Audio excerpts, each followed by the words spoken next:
Hey team, Patrick here, back with more doubles strategy tips in today's lesson. Now, I know we covered in a previous video where to stand when you were up at the net playing doubles. So today we're going to talk about it more from a baseliner's perspective. Positioning in doubles is so important, and between you and your partner, you want to make sure you're covering 100% of the court space at all times based on where your opponents can hit the ball. Unlike singles, doubles is less a game of hitting it away from your opponent. It's more about hitting it to your opponents, but in a way that's going to make it most difficult for them and draw the most errors. So we want to put ourselves in the best position to be able to do that. So let's get into it. Now, I'm going to talk about this from a right-hander's perspective, but anything I do say can be mirrored on the opposite side if you're a left-hander. So if you're a right-hander and you're playing doubles and you're on the left side of the court or the advantage side of the court, most players position themselves in the middle of their half. But I'm here to tell you to stand a little bit wider out towards the tram line and specifically get your outside foot on the outside tram line here. This is going to allow you to play more forehands. And why do we want to play more forehands? Well, generally, it's going to be our stronger shot.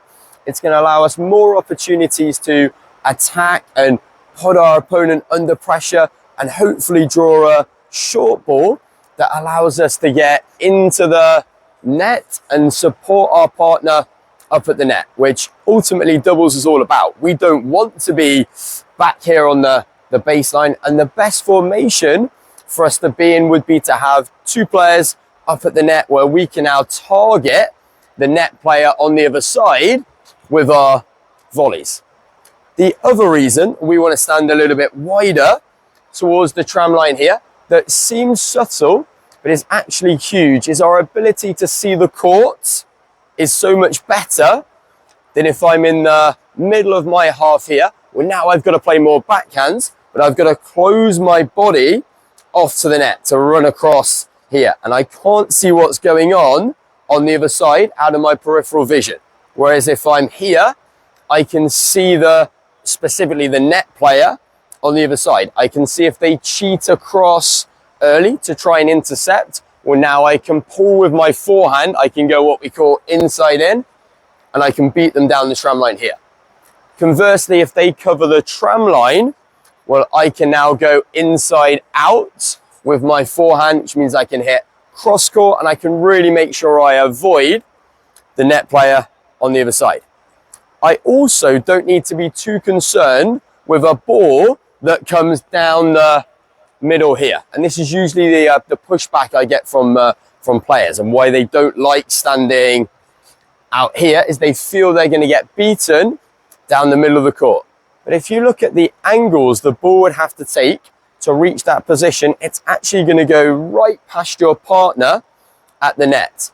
Now, maybe I should start doing this again, but a few years ago, I used to get the ropes out on court. So I'd get a rope and one player would hold it on one side and one player would hold it on the other side. And it was just great for illustrating the path that the ball has to take to reach different positions on the court and whose responsibility it is to play that ball back and where you need to position yourself on court to play that ball back. And you'll see that a ball coming cross court that reaches this position, well, my partner should be able to volley that ball back with the two-step volley footwork that we've talked about before. If I am getting consistently beaten down the middle of the court when I'm standing out wider here, well, it's just a conversation with my partner to encourage them to get more involved at the net and give them the confidence to go for a few more volleys. At best, a ball that my partner can't reach is going to be a ball that sort of comes down the middle here. And even with my short legs, it's only a couple of steps for me to move over, play that ball back, and now I can play a forehand as well. I'm actually going to have to do less running to play this shot than if I stand in the middle here and they hit an angle out wide into the tram line that kind of breaks the outside tram line here. Now I'm going to have to run all the way across to play that ball back, and then I see players running all the way back here, and to me that just sounds like so much more effort than standing out wider over here.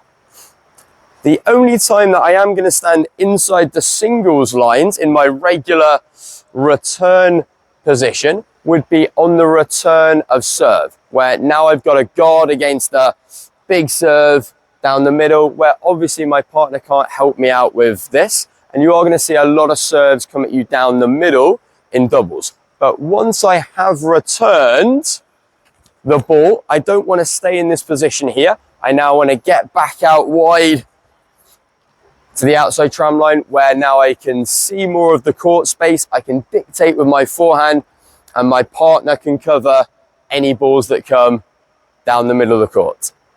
Okay, just a quick video today, guys, but hopefully you've learned something that you can take into your next match. Doubles is such a strategic and tactical game, and it's these little positioning details that can make all of the difference. If you have learned something, please subscribe to the channel. Help us get over that 500 subscriber mark that we're fast closing in on. Please leave the video a like and let me know in the comments. Are you more of a singles player? Are you more of a doubles player? And let me know if there are any other topics you'd like me to cover in future videos on this channel. Thanks, guys, and I'll see you on court in the next video.